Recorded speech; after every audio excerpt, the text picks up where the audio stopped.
On est tout de suite plongé dans ce côté mystique de la capitale. Pour ceux qui auraient un doute sur le fait que je n'aurais pas goûté le haggis, n'est-ce pas? Mais voilà, j'aurais goûté le haggis. Et voilà, nous sommes télétransportés comme Harry Potter, en plein centre de l'action d'Édimbourg. Good morning, Sir Caroline. Good morning, Sir Xavier.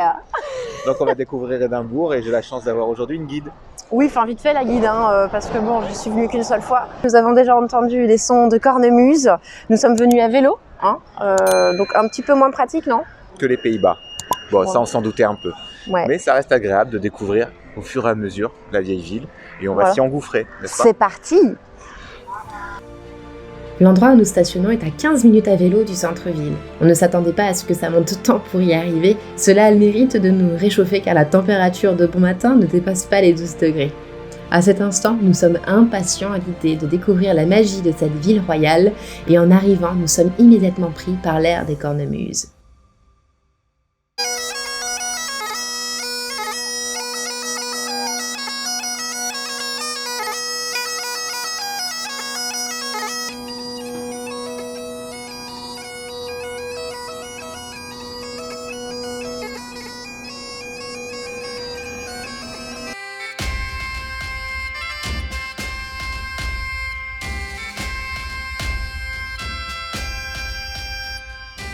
En tout cas, dès qu'on arrive dans la ville d'Édimbourg, ce qu'on constate tout de suite, c'est son architecture qui est très imposante, très lourde, très gothique. Je ne sais pas si c'est vraiment de l'architecture gothique, ça me fait penser à ça. Ce sera à vérifier. Ancré d'histoire, on est tout de suite plongé dans ce côté mystique de la capitale de l'Écosse, bien entendu.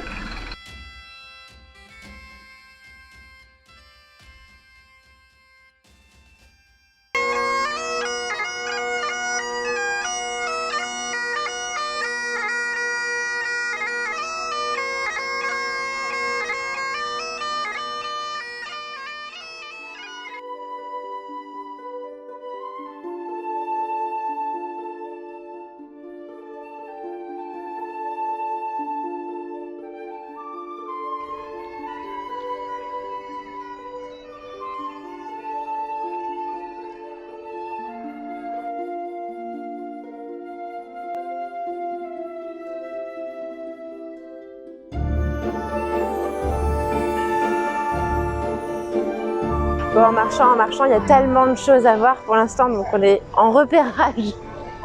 Tellement il y a de choses à voir. Nous sommes arrivés par un petit passage secret dans Victoria Street, qui est une des rues les plus réputées de la vieille ville d'Édimbourg.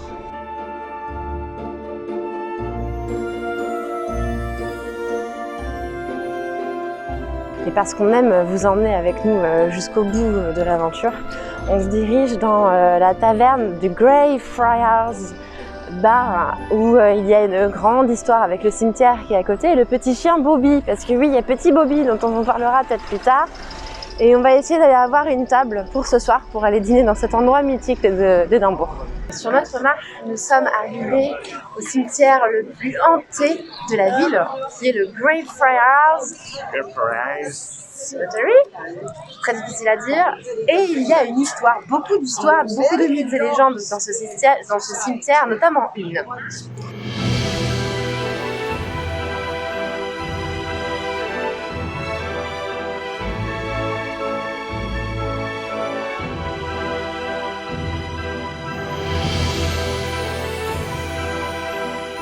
Dans un cimetière, on trouve évidemment des tombes d'humains, mais dans celui-ci, on y trouve la tombe aussi d'un chien.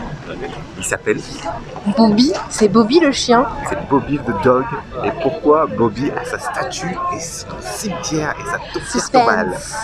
En fait, Bobby était le chien d'un policier de Édimbourg. Et quand ce dernier a eu le malheur de mourir, et bien qu'est-ce qu'a fait Bobby? Eh bien, Bobby est resté pendant 14 ans auprès de sa tombe. Ah non, j'avoue, là, niveau fidélité, je crois que Bobby, il nous enterre tous. Ah non, mais c'est... Elle est bonne, non? Bobby, ça nous montre encore une fois que nos amis les animaux... Les chiens, surtout, sont très fidèles, ouais. Exactement. Et la légende raconte même que si on touche sa truffe dorée, eh bien cela te porte chance. En tout cas, il est devenu le symbole des Écossais, le symbole de fidélité, de loyauté des Écossais. Ça, on peut pas le nier.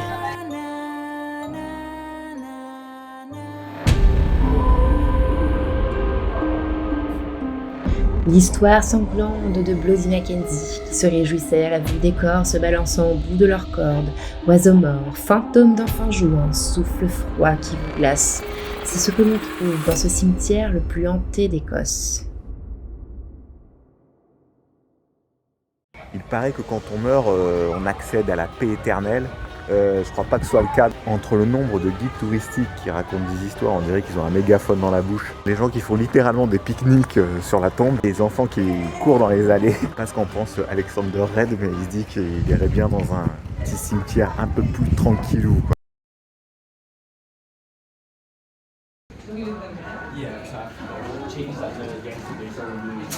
Bon, après cette petite balade, il est temps de se restaurer, mine de rien, et d'aller découvrir les spécialités locales. Nous avons donc jeté notre dévolu sur le Greyfriars Taverne, avec donc la petite histoire de Bobby, le petit chien. Donc on va voir ce qu'il y a à déjeuner, et puis j'espère qu'on va se régaler. Tu savais que c'était l'un des bars les plus photographiés d'Écosse? Ah ben j'ai aucun mal à y croire, moi je me dis, mais j'en doute pas vu comme il est beau. Et d'ailleurs je suis monté aux toilettes, et les escaliers pour y aller, c'est totalement magnifique. Bon bah on ira photographier les toilettes alors. Et évidemment ce bar est donc tiré de l'histoire du petit chien Bobby. On est quand même là pour manger. On est là pour manger, on va voir T'as commandé quoi, toi? Spécialité. Ah ben j'ai commandé le Haggis. Cette farce de brebis là, bon on va voir ce que c'est. Moi j'ai pris un petit fish and chip, première fois de ma vie, on verra aussi. Donc là on est totalement dans la thématique. Appréciant certaines traditions, c'est par une petite boisson très connue du coin que nous débutons cette dégustation. Nos plats sont arrivés, et bien ça a l'air pas mal du tout. On va goûter tout de suite sans plus attendre.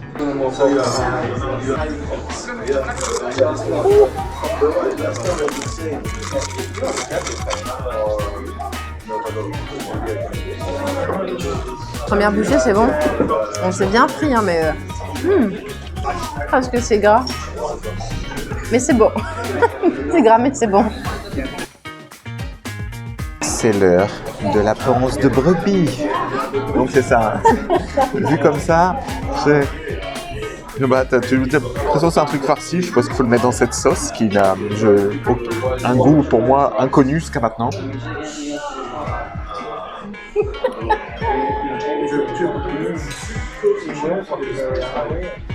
J'y retourne pour avoir un avis un peu plus éclairé.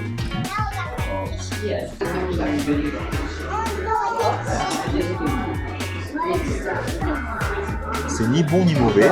C'est compliqué de dire le goût de quoi ça a en fait. J'ai goûté ça qui était quoi déjà? Des petites purées à côté. Ça va.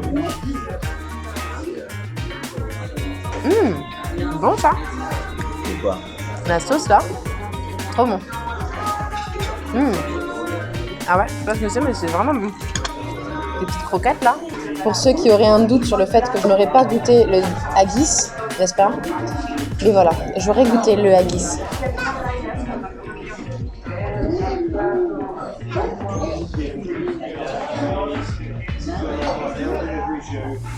C'est clairement psychologique.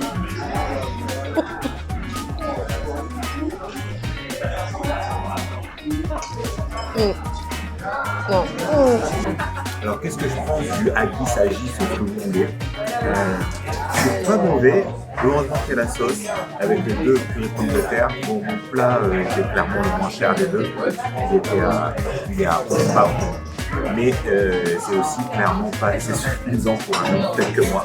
Donc heureusement, le fish and chip de carottes est beaucoup plus copieux.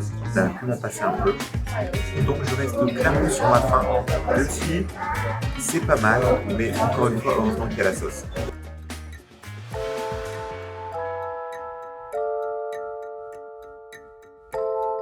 Après un repas loin d'être léger, on retourne à notre petite aventure dans les rues d'Édimbourg et nous sommes passés à côté d'une boutique de magie, de sorcellerie. Il y a une ambiance particulière qui s'en dégage, mais bon, je comprends que ça puisse être quelque chose qui suscite de l'intérêt.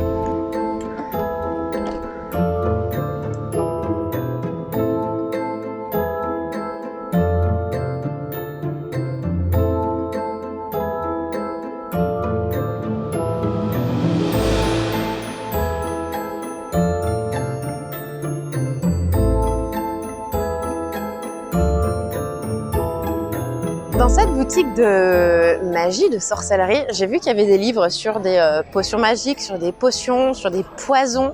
Et c'est vrai qu'à l'époque, par exemple à l'époque de la reine Marie, qui a été reine de France aussi, eh bien les femmes maîtrisaient très bien ce type de poison parce qu'elles n'avaient pas grand-chose pour se défendre et la femme à l'époque n'était pas grand-chose en fait, malheureusement. Et donc pour pouvoir se donner une certaine sorte de légitimité, eh bien il était très courant que les femmes maîtrisent les poisons, les potions magiques, etc. Donc c'est pour ça que certainement on retrouve pas mal de ce genre de petites boutiques dans Édimbourg.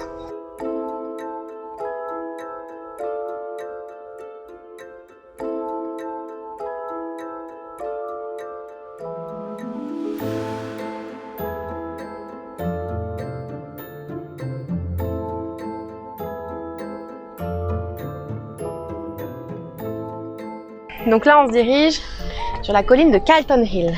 Vous avez certainement déjà dû entendre parler de Napoléon, qui a un grand besoin d'aller mettre son nez un petit peu partout. Bah partout où on va, hein. On va finir par s'appeler le Napoléon's Tour si ça continue. Le siège d'Arthur qu'on va voir. Bon, alors de ce que j'ai pu comprendre de ce qu'a dit la personne, c'est apparemment ici le centre des écrivains et c'est là où auraient été écrits tous les épisodes de Plus belle la vie sur France 3. C'est totalement incroyable les gars, grâce à ça. Ah non, on vient de me dire dans l'oreillette que c'était pas possible sur Plus belle la vie parce que c'est trop récent et qu'en fait c'était les épisodes de Ma sorcière bien-aimée.